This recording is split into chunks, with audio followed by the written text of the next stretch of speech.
Are we running out of food? The baby formula shock and what comes next. On any given day now, a trip to the local grocery store can bring a surprise to your eyes. Empty shelves, or a more subtle change, less variety. Food shortages are getting more common in 2022. Both Russia and Ukraine have been the breadbasket of Europe and North Africa in terms of wheat.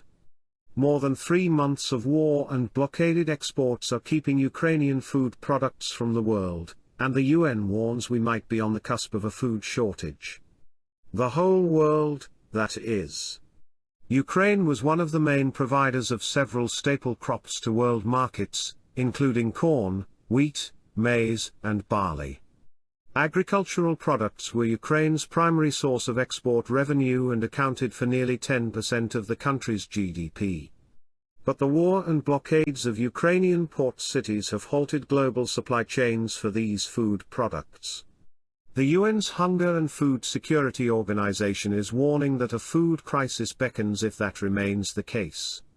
25 million tons of various staple grains are sitting in storage units in large port cities such as Odessa, waiting to be shipped internationally, but they are unable to leave.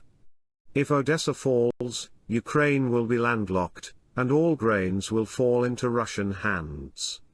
Now, moving on to baby formula, and why we ran out of it.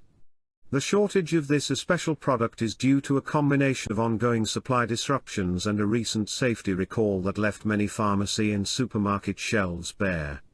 The problems began last year as the COVID-19 pandemic led to disruptions in labor, transportation and raw materials, economy-wide issues that didn't spare the formula industry.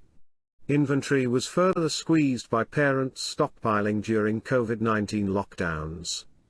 Then in February, Abbott Nutrition recalled several major brands of powdered formula and shut down its Sturgis, Michigan, factory when federal officials began investigating 4 babies who suffered bacterial infections after consuming formula from the facility. What the baby formula shock tells us. The entire food supply chain is stressed and very fragile. It is not able to sustain any sudden alteration. It has no slack. However, products that are very specialized or require certain raw materials will be at higher risk of disappearing. Take canned goods for example. These require aluminium, which is also in a supply squeeze. None of these compare to the next shock in supply shortage, pet food.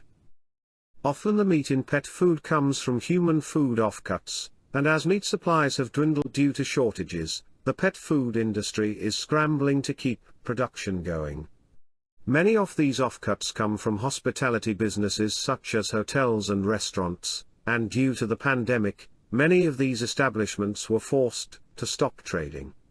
The scarcity meant the cost of meat increased too, by 6.3% for meat supplies in 2021 and much more in 2022. Was this video helpful? Subscribe and don't miss the next one.